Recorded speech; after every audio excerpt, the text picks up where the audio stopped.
Since you're watching this video, I'm going to guess that you are an individual that has dreams and aspirations, and you have a vision of things that you want to create in your life.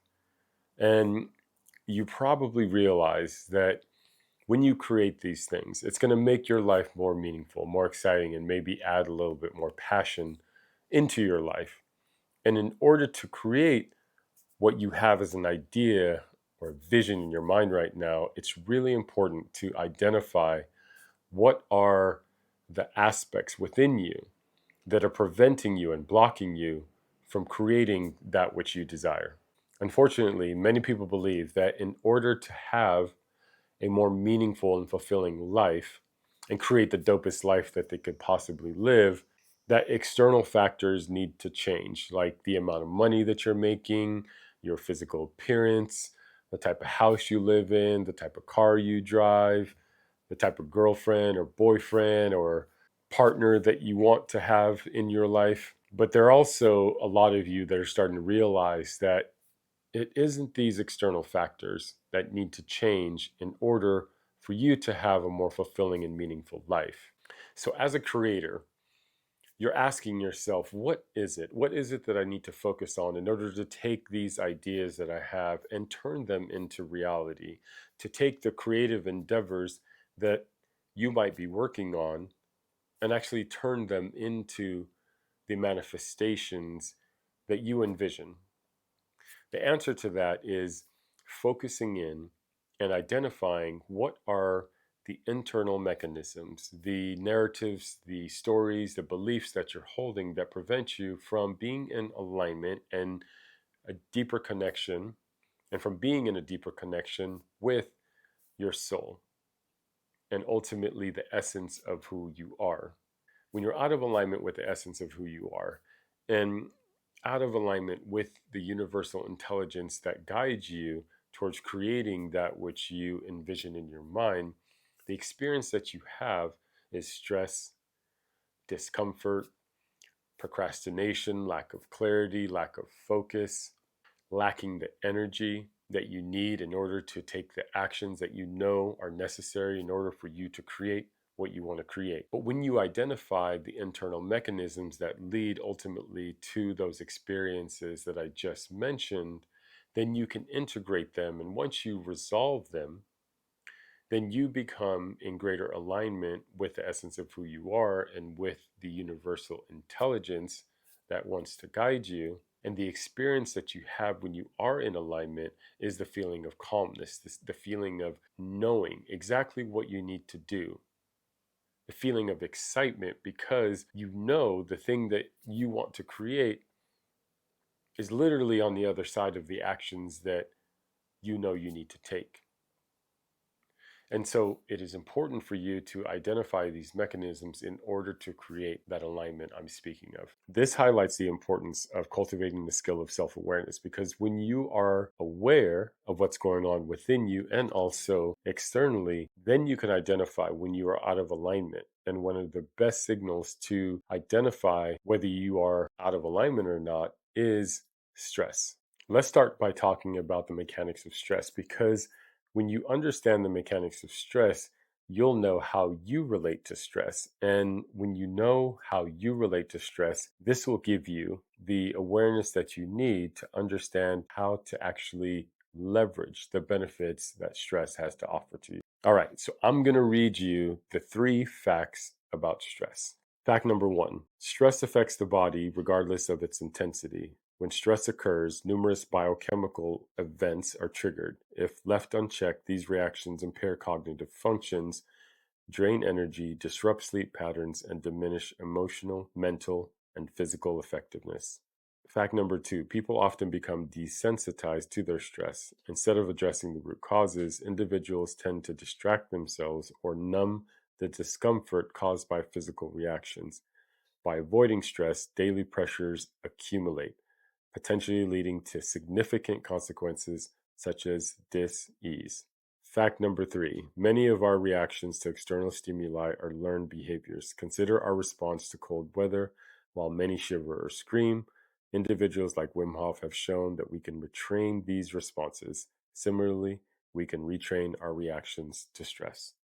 All right, so now that we've covered a little bit about the mechanics of stress, let's talk about a perspective shift that you can take that can completely change how you actually relate to stress. And ultimately, this is what will benefit you when it comes to identifying these mechanisms and resolving them so you can be in greater alignment with who you truly are, the essence of who you are. So, in order for you to have this perspective shift, it's really important for you to ask yourself, how do you relate to stress? Do you have a positive experience with it, a positive relationship with it, or does it feel like you have a negative relationship with it?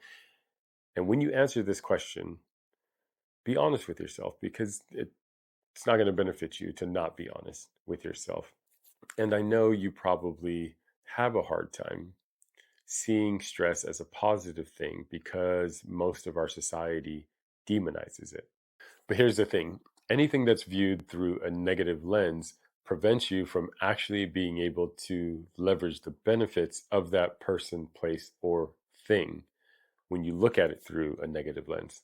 So, in order for you to actually benefit from stress and all that it has to offer to you, it is important to change your relationship. If you have a relationship that causes you to perceive stress in a negative way, that needs to shift in order for you to be able to benefit from everything that stress has to offer. For me personally, my relationship with stress shifted when I had an ACL injury back in my early 20s. And the experience and challenge of that was one of the catalysts of how I began to see stress differently. So back in the day when I was pursuing a career in the NFL, one day at practice, I tear my ACL. And that ended my hopes and dreams and aspirations of playing in the NFL. So I had dreams of playing in the NFL mostly because of my aspirations to get myself and my family out of poverty and, to secure financial freedom. So when I tore my ACL and realized that my dreams and aspirations were dust, it was devastating to say the least, to the point where I had thoughts of suicide. I had battled depression, and it was this way because I was so attached to this idea of playing in the NFL and what that would do for me and my family. But a lot of it was actually rooted in ego.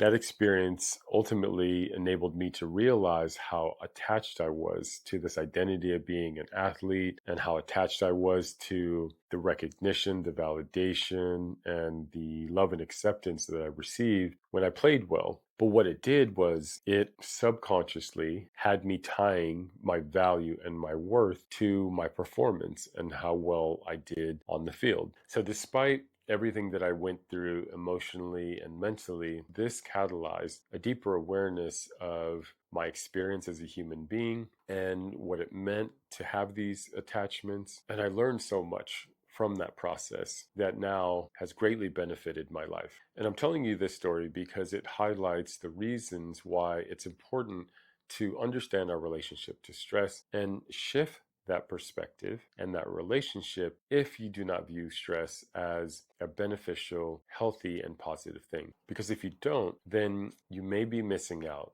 on a lot of opportunities for evolution and growth in your life. Now, once you have a healthy perception of stress and a better relationship, the next step is to identify and recognize how is it that you respond to stress. Many people, through watching and observing other people and how they deal with stress, normally numb themselves or try to avoid stress in so many different ways.